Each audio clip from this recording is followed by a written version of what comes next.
Terus ketiga, nah jadi, saya kan beritahu teman-teman bagaimana sih cara impor yang benar, bukan pasti teman-teman lihat iklan atau apa, saya nggak sebutin merek ya, jadi adalah yang di luar sana bendera kuning, bendera bendera biru yang mereka tuh, oh pokoknya kalian teman-teman tahu beres barang impornya sampai di Indonesia. Nah, kita sebagai pedagang itu nggak harus tahu sih, jadi barang kita itu bagaimana masuk ke Indonesia, apakah masuk secara legal atau masuk secara, mmm, ada indikasi tindak pidana kepabeanan. Jangan sampai teman-teman ya saya langsung sebutkan aja, saya bukan, bukan suudzon ya, maksudnya, teman-teman pasti tahu, baru aja beritanya kan, PS Store, ya kan, tahu kan? Itu kan dia ya saya nggak tahu dia masih proses hukum, saya nggak tahu apakah dia tuh benar tahu barangnya itu, memang ada tindak pidana kepabeanan atau saya anggaplah dia nggak tahu lah, barang yang, dia masukkan itu tidak ada tindak pidananya lah. Nah, tapi kan ujung-ujungnya dia pun terseret kan. Jadi nggak cuma orang yang masukin, tapi orang yang ngejual kalau nggak bisa membuktikan barang ini masuk secara resmi, dia tuh juga terseret. Menurut Undang-Undang Kepabeanan itu, hukumnya berlaku seperti itu. Jadi nanti, saya mau jelasin di poin ketiga mengenai risiko impor yang nggak jelas itu. Dan terakhir nanti, saya kasih tips mungkin ke teman-teman, jadi bagaimana sih kita bisa impor barang, tapi kita nggak perlu nih misalnya, mmm Mmm, 30%, sekitar 30% impor Indonesia tuh dari China ya. Jadi bagaimana caranya kita nggak usah ke China secara fisik, kita bisa secara online aja melakukan impor gitu loh. Oke, boleh next kita ke topik pertama ya. Sebelum kita mulai topik pertama, saya mau coba, games kecil sama teman-teman untuk tahu pengetahuan teman-teman sampai di mana sih. Nah, jadi ini ada list sebelah kiri dan sebelah kanan, kita bandingkan ya, total ada 1, 2, 3, 4, 5. Yang pertama, antara pakaian baru dan pakaian bekas. Kategori barang impor itu ada 3, bebas, dibatasin, dibatasin artinya boleh masuk tapi ada beberapa persyaratan yang harus dipenuhi, dan terakhir dilarang. Dilarang itu berarti sama sekali nggak boleh masuk ke Indonesia. Menurut teman-teman, pakaian baru boleh ketik tuh di grup. Pakaian baru masuk yang mana? Bebas, dibatasi, dilarang. Pakaian bekas yang mana nih? Bebas, dibatasin, pakaian baru dibatasin, bebas, mayoritas jawab bukan bebas sih. Jadi pakaian baru pun dia itu termasuk komoditas yang dibatasin. Jadi untuk masuk ke Indonesia, pakaian itu harus memenuhi, izin namanya LS, laporan surveyor. Jadi nanti ada pihak third party, Sukovindo yang akan ke pabrik atau ke, di China akan verifikasi, oh barangnya benar pakaian baru. Nah, sedangkan untuk pakaian bekas ini sama sekali nggak boleh masuk ke Indonesia, dilarang. Jadi kalau, pedagang pakaian bekas impor udah pasti, itu rawan sekali. Jangan sampai teman-teman ikut jualan pakaian bekas impor. Itu pasti tindak pidana pabean. Tinggal diciduk aja. Oke, kita lanjut ke iya bener rame di TikTok padahal ya. Iya, nggak boleh itu bahaya bahaya. Oke, mesin jahit baru dan mesin jahit bekas. Menurut teman-teman masuk komoditas yang mana nih? Mesin jahit baru dibatasi enggak ya. Jadi mesin jahit baru itu bebas karena, mesin jahit kan, barang modal ya, termasuk barang modal, barang yang produktif ya kan. Jadi pemerintah Indonesia nggak ini sih, nggak menetapkan, pembatasan untuk mesin jahit baru. Tapi untuk mesin jahit bekas, ini tidak dilarang, tapi dibatasin. Boleh impor. Jadi misalnya jahit bekas, pabrik di Jepang atau, pabrik di Amerika yang mesin-mesin jahit yang bagus, second masih kondisi bagus, itu boleh masuk Indonesia, tapi dibatasin. Jadi jangan sampai mesin jahitnya itu umur kelewat tua, jadi dibatasin di bawah 15 tahun kalau nggak salah, tergantung, barang bekas ada beberapa ini pembagiannya. Jadi setahu saya paling maksimal umur mesin jahit itu 15 tahun. Kan kalau udah lebih dari 15 tahun, wah ini dikasih ini bukan impor mesin jahitnya nih, ini impor besi tuanya ini ya kan. Nah, ini pemerintah mau, jangan sampai disalahgunakan impornya. Oke, lanjut ke barang ketiga, spare part mobil dan motor. Spare part mobil baru bagaimana menurut teman-teman? Dibatasi. Enggak sih.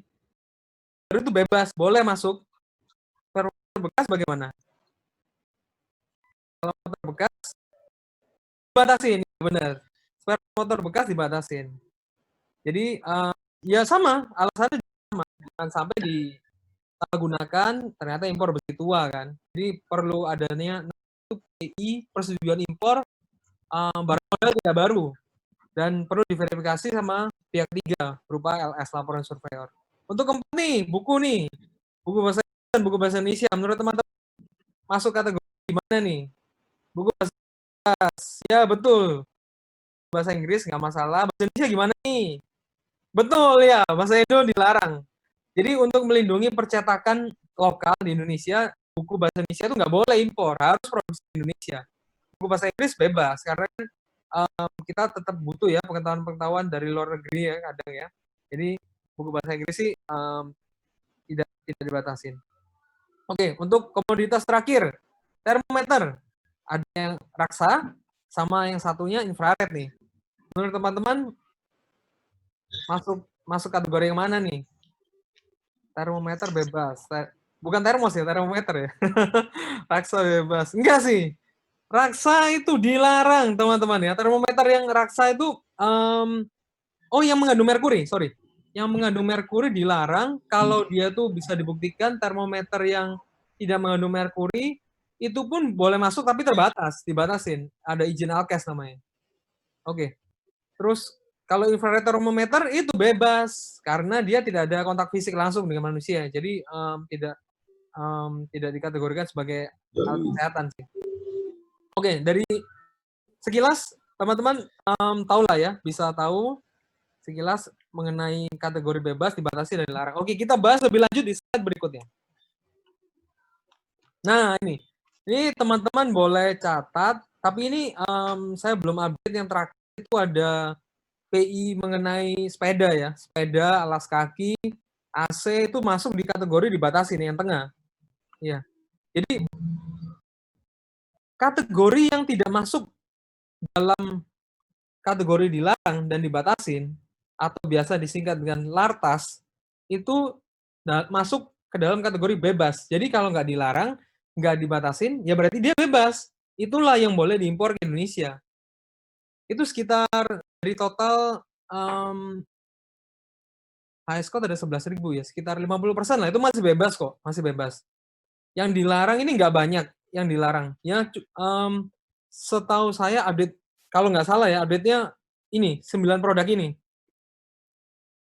Pakaian bekas, produk percetakan bahasa Indonesia dan daerah, limbah B3, tahu lah ya. Karena jangan sampai ada sampah dikirim ke Indonesia kan.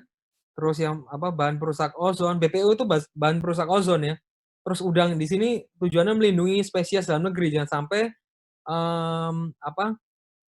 spesies Indonesia ini yang ekspor udang dari Indonesia ini ternyata ditunggangin sama udang spesies itu kemarin kejadiannya ditunggangin udang Vietnam tuh. Jadi Vietnam masuk ke Inggris itu ada kuota impornya, dia memanfaatkan kuota impor Indonesia, dia kirim udangnya ke Indo, digedein di Indo, padahal itu sebenarnya benih udang Vietnam, diekspor ke Inggris. Nah, seperti itu ceritanya. Dilarang itu pasti ada tujuannya kok. Oke. Terus ya dibatasin, ini maksudnya maksud pemerintah barang ini boleh masuk, cuma jangan sampai masuknya tuh terlalu banyak atau masuknya ini merusak industri dalam negeri, merusak lingkungan dalam negeri seperti itu. Yang mungkin saya bahas di sini dibatasin. Yang terbaru itu ya alas kaki tekstil. Kalau yang alas kaki kulit dan plastik sih masih bebas. Untuk yang tekstil itu butuh persetujuan impor. Terus motif batik ya batik itu perlu izin ke Kementerian Perdagangan. Tekstil, produk tekstil B2 bahaya ya. BPO bahan perusak ozon. Oke. Waktu Oke, karena waktu saya cuma dikasih setengah jam nih buat presentasi, saya lanjut ke next slide ya. Nah, bagaimana sih pengawasannya? Jadi pengawasannya itu oleh bea cukai, mereka tuh menggunakan istilah namanya HS Code. HS Code apa sih HS Code? HS Code itu singkatan dari Harmonized System Code yang ditetapkan oleh WCO, itu World Customs Organization, organisasi bea cukai internasional yang mereka tuh mikir gimana sih caranya mengontrol keluar masuknya barang. Sedangkan orang kan penamaan barangnya beda-beda. Dari China pakai Mandarin, Indonesia pakai bahasa Indonesia. Gimana kita ini menyatukannya? Mereka pakai namanya ini sejenis kayak barcode gitu ya, yang berlaku secara internasional. Nah, kalau Indonesia itu menganut dulu Indonesia 10 digit, per 2017 Indonesia pakai 8 digit. Di mana 8 digitnya itu merupakan hasil kesepakatan Indonesia dengan ASEAN. Jadi satu ASEAN itu sama kita ya. Dan 6 digit pertamanya itu berlaku secara internasional. Jadi misalnya kita impor dari China nih, mereka itu masih 10 digit. Jadi yang bisa kita pakai dari code mereka itu hanya 6 digit pertamanya. Lalu nanti di Indonesia kita mesti cari high code 8 digitnya yang cocok itu apa. Nah, jangan sampai salah di sini. Jadi kayak contohnya 940370 nih, perabot rumah dari plastik. Nah, kalau kita salah salah salah high code nih, beda banget. 94037010 ini kena SNI, 94037020 ini non lartas. Nah, jadi untuk produknya juga kurang sedikit banyak harus ngerti lah. Kita sebagai importir harus ngerti apa itu CIS code sih. Oke. Terus dari total CIS code itu di ASEAN ya ada 10.831. Nah, tuh yang lartas itu 46% ya, sekitar 46%. Jadi mayoritas masih non lartas kok. Oke, lanjut next slide. Nah, siapa sih yang netapin? Bukan bea cukai ya teman-teman ya. Sebenarnya yang menetapkan lartasnya itu pembatasannya. Sebenarnya yang netapin itu ya ini ada 22 kementerian ini. Mulai dari ya bea cukai ada lah apa yang mereka tetapkan lah. Tapi mayoritas itu sebenarnya dari Kementerian Perdagangan, Kementerian Perindustrian, Kementerian Lingkungan Hidup, ya. Nah, yang saya jelaskan di sini aja, di sebelah kanan ini ada 4 ya, ada 4 lartas yang umumnya itu ditetapkan oleh kementerian. Jadi yang pertama itu karantina nih. Nah, karantina itu di bawah badan ini ya, di bawah Kementerian Pertanian ya, Pertanian dan karantina ada 2 sih sebenarnya, yang di bawah Kementerian Pertanian sama yang satunya di bawah Kementerian KKL ya, Kelautan ya, untuk produk hewan dan ikan dan dan teman-teman. Jadi untuk karantina biasa diminta sanitary certificate, ada apa, fumigasi ya seperti itulah mengenai apa, keamanan produk ini, produk hidup ini. Terus LS ini, nah LS ini bukan kementerian, LS ini merupakan lembaga independen yang ditunjuk oleh pemerintah, dalam hal ini Kemendak sih. Mereka mitra dari Kementerian Perdagangan yang ditunjuk untuk melakukan survei di negara asal untuk mengecek apakah produk ini sesuai dengan izinnya gitu. Oke. Terus persetujuan impor, nah ini ditetapkan oleh Kementerian Perdagangan. Jadi kayak impor bawang tuh yang kemarin kejadian tuh ngajuinnya ke Kementerian Perdagangan, tapi nggak apa yang menentukan kuotanya Kementerian Perdagangan berdasarkan rekomendasi dari Kementerian Pertanian. Jadi izinnya di kementerian yang terkait produk apa, tapi untuk kuotanya di Kemendak nih. Terus yang terakhir SNI ini ditetapkan oleh Kemenperin ya, Kementerian Perindustrian. SNI ini ditetapkan oleh ini sih sebenarnya, industri dalam negeri sih. Jadi kalau ini apa kesepakatannya industri dalam negeri, jangan sampai mereka tuh kalah sama barang impor, jadi mereka pasang SNI di sana. Oke, boleh next slide. Nah, kita lanjut ke topik kedua nih. Topik kedua mengenai komponen biaya impor. Tadi sudah kita jelasin, barang apa sih yang boleh, apa yang nggak boleh. Nah, kita sekarang lanjut ke yang boleh impor itu, kira-kira berapa sih biayanya masuk ke Indonesia? Ya, biaya impor di sini teman-teman mesti perhatikan di ini ada 4 ya, yang utama. Jadi yang pertama pajak nih, yang kedua freight ini ongkir, logistik ya, biaya logistik, pajak kan dibayar ke pemerintah, melalui bea cukai. Freight ongkir ini dibayarkan ke, pengusaha logistik. Nah ini kalau ada biaya lartas dibayarkan ke lembaga tersebut, lembaga independen. Terus yang terakhir ke perusahaan asuransi ya. Oke. Oke, untuk pajak nih, yang pertama oh sorry, belum belum selesai belum selesai. Oke, untuk komponen pajak nih, pajak sendiri di sini tuh ada 3 ya. Ya jadi bea masuk ini masuk ke penerimaan negara yang ke kantong bea cukai, sedangkan PPN dan PPh ini masuk ke kantong perpajakan yang dipungut, melalui bea cukai. Nah PPN udah pasti fix 10%. Kecuali ada produk-produk tertentu itu, dibebaskan sih. Kayak beras, bawang putih, bawang bombay itu nggak kena PPN ya. Ada sembako lah, sembako itu nggak kena PPN. Oke, terus bea masuk itu start from sorry ini, umumnya aja ya saya, itu 0 sampai 25%. Tapi ada yang sampai 40%, 50% kayak motor listrik, mobil itu lebih tinggi. Tapi umumnya barang dagangan online ya, saya anggap teman-teman, pedagang online sih paling biasa mentok-mentok di 25% kayak baju, sepatu gitu. Kalau mesin-mesin rata-rata 0%. Terus yang terakhir PPh impor. PPh impor start from 2,5 sampai 10%. Jadi ada 2,5, 7,5 sama 10. Kayak yang perabotan rumah tangga tuh, sendok, garpu, perabotan plastik, itu rata-rata di 7,5%. 10% kayak baju, sepatu, kalau 2,5% itu barang-barang yang di luar itulah, mesin minimal 2,5%. Terus lanjut ke komponen freight ya. Freight ada FCL LCL ya. FCL itu apa sih? FCL itu artinya teman-teman jalanin 1 kontainer penuh. Nah itu sekitar 50 sampai 80 juta per kontainer ya. Ukuran kontainer ada 3, 20, 40 standar dan 40 high cube. 20 itu bisa muat sekitar 33 kubik, 40 standar sekitar 67 kubik, 40 high cube sekitar 75 kubik. Terus kalau LCL itu berarti nggak sampai 1 kontainer per meter kubik, 1 meter kali 1 meter kali 1 meter. Itu ya range-nya bermacam-macam sih.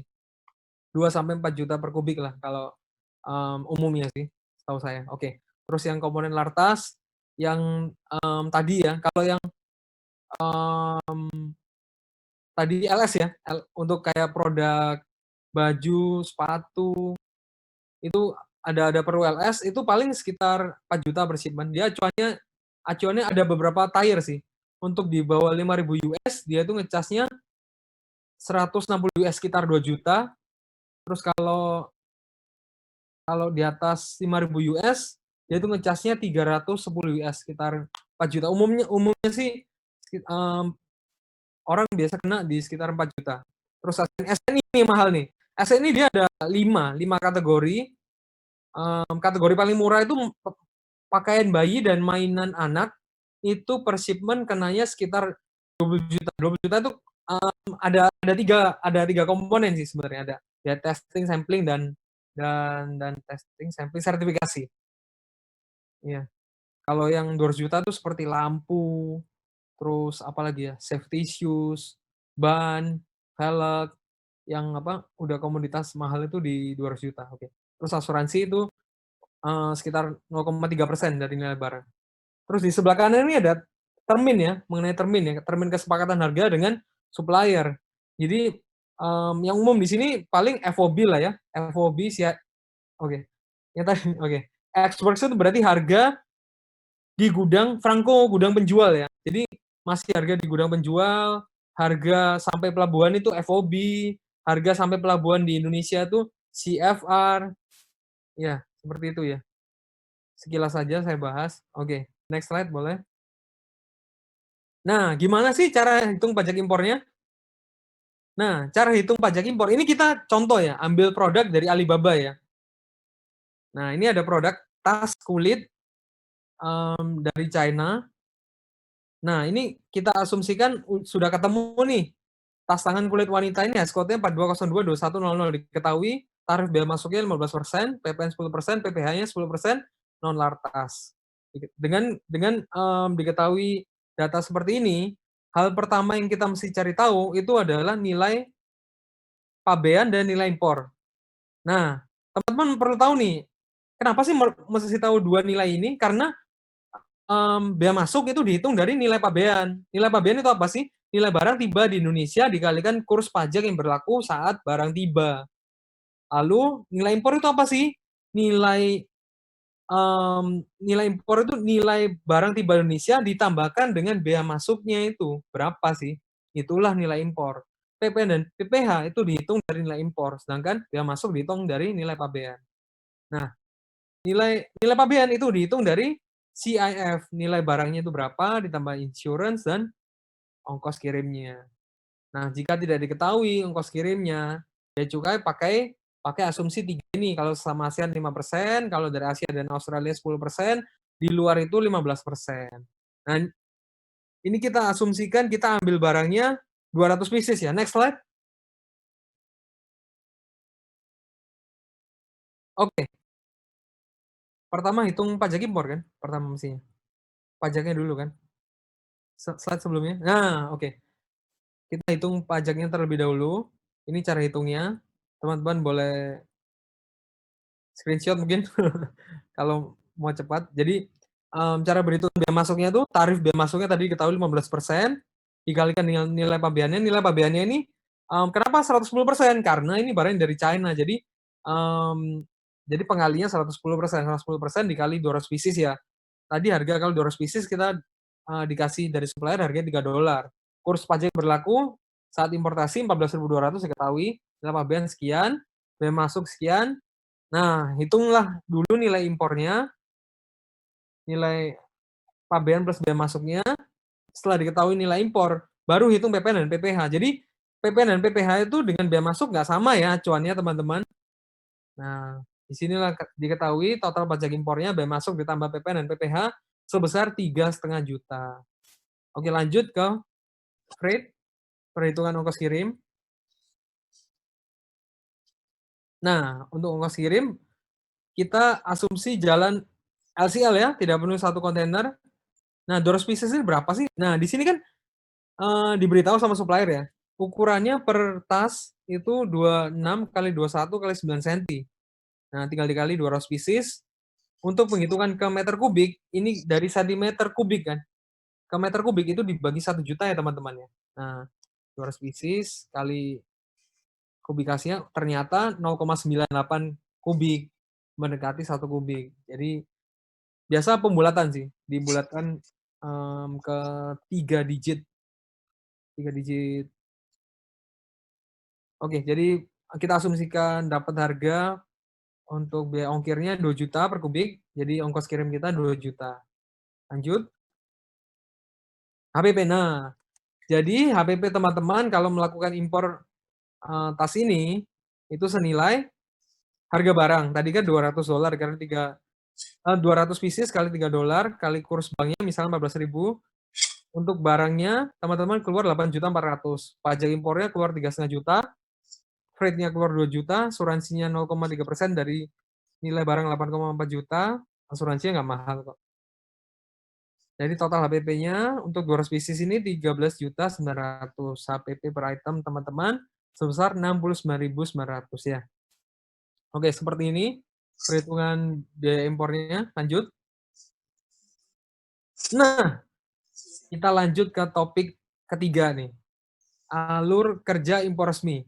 Nah, ini teman-teman mesti tahu nih. Jadi kalau pilih-pilih, jasa impor, forwarder, importir, pastikan teman-teman itu impor melalui jalur yang benar. Jangan sampai biasa, yang menawarkan impor borongan ya, impor yang nggak mereka itu nggak akan beritahu, prosesnya seperti apa gitu. Pokoknya, Anda dapat ini deh, dapat tiba di Indonesia harga sekian per kubiknya.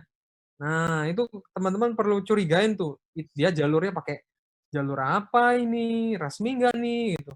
Kalau resmi seperti ini ya teman-teman ya. Jadi nggak ada yang namanya lampu merah. Yang namanya penjaluran bea cukai, itu adanya jalur merah, jalur kuning, jalur hijau. Jalur merah itu artinya diperiksa fisik, yang mungkin prosesnya sekitar 7 sampai 14 hari ya. Jadi, kenapa bisa lama, karena terkadang itu, mesti submit dokumen, apalagi Covid seperti ini ya, mesti apa, submit soft copy dulu, setelah soft copy udah di-ACC baru diminta, hard copy dokumen, habis itu jadwal lagi dengan pemeriksa, di mana sekarang kan, dibatasi nih cuma boleh 50% jumlah pemeriksa. Ini jadi ada tantangan lebih lah, delay lah untuk nah jalur merah itu biasanya untuk importir yang pertama kali impor itu pasti merah. Habis itu untuk komoditas barang-barang yang, harga atau jenisnya itu sering disalahgunakan. Misalnya kayak kayak, mobil tuh, pasti merah, pasti pasti dicek kan rangkanya apa, terus apalagi ya, barang-barang mahal itu, biasanya pasti merah sih. Kalau yang apa, biasa hijau itu biasa bahan baku sih, bahan baku. Terus kalau jalur kuning itu kontainer tidak dibuka, tidak dilakukan pemeriksaan fisik, tapi hanya dilakukan pemeriksaan secara dokumen. Terus kalau hijau, pemeriksaan sama sekali nggak diperiksa. Jadi barang langsung keluar, pemeriksaan dilakukan di kemudian hari dan hanya secara dokumen. Jadi, alur kerja impor secara resmi itu sebenarnya teman-teman, sebagai importir hubungan dengan supplier nih. Terus habis itu masing-masing mencari, ini nih, forwarder nih. Jadi ada apa, ada forwarder ini kita ambil contoh dari China ke Indonesia ya. Jadi ada forwarder Indonesia dan forwarder China ini maksudnya, berkomunikasi gitu. Terus habis itu, apakah dia itu pengirimannya melalui udara atau melalui laut, full kontainer, tidak full kontainer. Terus ini pasti ada proses clearance ya. Jadi ekspor di China pun itu pasti lapor ke bea cukai sana dan impor sininya juga lapor ke bea cukai sini. Ya, seperti itu. Terus, lanjut ke nah, kita lanjut ke alur kerja impor borongan. Nah, biasanya alur kerja impor borongan ini mereka ya, itu ya seperti ini, nggak jelas, beda-beda. Ada yang modusnya itu, kontainernya turun di Malaysia, terus habis itu naik kapal nelayan tuh, masuk masuk di pelabuhan tikus lah, masuk di Aceh, di Riau, di Sumatera Utara gitu. Jadi terus habis itu jalan darat ke Jawa gitu. Terus, macam-macam di perbatasan biasanya, di Kalimantan tuh, di, mana itu, ya Kalimantan Barat tuh, terus di mana lagi ya, modusnya banyak atau enggak, yang terakhir ya modus Batam lah. Jadi kan sebenarnya, Batam itu kan free trade zone ya, jadi memang barang-barang yang dilakukan importasi ke Batam itu nggak dikenakan pajak. Nah, tapi keluar dari Batam ke daerah Indonesia lainnya, itu mestinya kena pajak. Nah itu seringkali disalahgunakan di situ, tapi bea cukai sudah ketat kok sekarang. Bea cukai sekarang berkoordinasi dengan 3 lembaga ya, jadi nggak cuma bea cukai sendiri, tapi dengan polisi air dan TNI. TNI TNI, AL ya. Jadi susah lah sudah sudah lewat lah zaman-zaman impor ilegal seperti ini ya, eee, beresiko beresiko beresiko. Terus, kita lanjut ke ini ya, next slide ya. Nah, jangan sampai teman-teman jadi PS kedua dan kesekian lah. Kasihan kan, dia rintis bisnis berapa tahun itu kan, terus dia sudah punya rumah, punya apa, kan kasihan kan, punya rumahnya tersita kan ya, senilai 1,5 M itu ya. Uang tunai senilai 500 juta, rekening bank 50 juta, barang dagangannya 190 unit HP juga tertahan kan. Ini masih proses di persidangan, mmm, jadi pengakuan karyawan dan dia sih, dia mengambil dari, supplier ya. Dia nggak tahu supplier-nya ini, resmi atau enggak. Ya, dia cuma, jual aja. Tapi ya sudah tertulis di undang-undang, Undang-Undang Kepabeanan Nomor 17 Tahun 2006 ya, Pasal 103D. Jadi setiap orang yang menimbun, menyimpan memiliki, membeli, menjual, menukar, memperoleh, atau memberikan barang impor yang diketahui atau patut diduga berasal dari tindak pidana sebagaimana dimaksud dalam pasal 102. Maksudnya di sini tindak pidana kepabeanan ya. Jadi masuknya secara ilegal itu bisa dikenakan pidana penjara minimal 2 tahun, maksimal 8 tahun dan denda minimal 100 juta sampai 5 miliar, teman-teman. Jadi apakah worth it? Jadi ya kalau kita usaha masih kecil mungkin bea cukai, polisi masih masih apa, nggak menyorot lah ya. PS pun kan seperti itu, waktu dia kecil siapa lihat dia. Jadi mereka juga biarin aja sebenarnya pelaku-pelaku yang kecil ini, nunggu mereka besar. Karena apa, dibiarin aja tinggal dipantau, oh dia makin besar, nah ini saatnya dipanen nih, ini prestasi buat prestasi buat prestasi petugas kan. Kan nangkep yang kecil-kecil kan mereka prestasinya kecil, mending nangkep yang besar. Jadi jangan salah teman-teman, kalau yang apa, "Oh saya sekarang jalan nggak apa-apa tuh." Iya, soalnya apa, Anda dilihat masih, menurut bea cukai masih kecil. Jangan jangan jangan jangan diam-diam, diam-diam kan, sebenarnya Anda sudah disorot gitu loh. Jangan jangan sampai, mmm, nunggu besar, tumbang. Kita kerja sekian tahun, wah ngapain kerja bakti, iya nggak sih? Nah, Nah, Coach Steven mumpung ngeliatin, berarti bentar lagi kita masuk Q&A, boleh ya kok ada yang mau disampaikan mungkin untuk karena kurang nih waktunya, mohon maaf. Ada oke aja oke mungkin oke. Waktu poin-poinnya. udah setengah jam ya, cepat banget ya. Oke, jadi perundang-undangan Indonesia itu apa, pakai asas presumption iuris de jure ya. Jadi ketika suatu peraturan diundangkan, maka semua orang dianggap sudah tahu. Ketidaktahuan seseorang akan hukum tidak membebaskan atau memaafkannya dari tuntutan hukum. Ignorantia judice non excuse. Oke. Jadi, oke lanjut aja ke apa, Oke, slide terakhir. ya. Nah, bonus nih buat teman-teman. Jadi di era Covid ini kan kita nggak bisa ke China nih. Dulu sih, saya sih di tahun sebelum Covid sih biasa ya ke China ya, ke IU. Di sana itu pasar grosir terbesar di dunia, 5 juta meter persegi. Tapi sekarang gimana lagi? Nggak bisa ke sana. Jadi, nah ini pintar Alibaba. Mereka tuh bikin wadah online, kita nggak perlu ke China nih buat bisa lihat langsung produknya. Kita bisa secara live, lihat aja langsung kayak last live gitu, langsung lihat produknya, kita bisa chatting sama supplier-nya.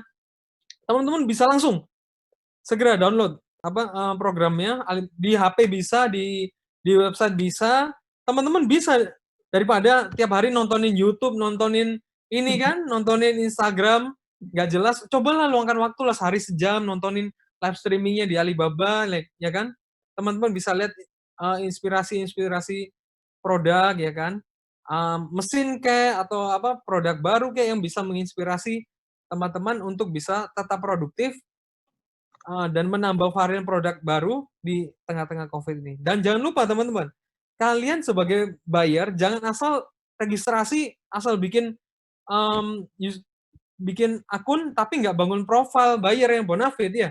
Jadi teman-teman juga harus, apa, mention tuh, dengan jelas, "Oh, saya bekerja di bidang ini, saya dari Indonesia." Terkadang jangan salah loh, ada banyak supplier di China itu mereka kalau lihat, "Oh, saya belum masuk nih pasar Indonesia. Wah, ini ada yang kontak saya dari Indonesia.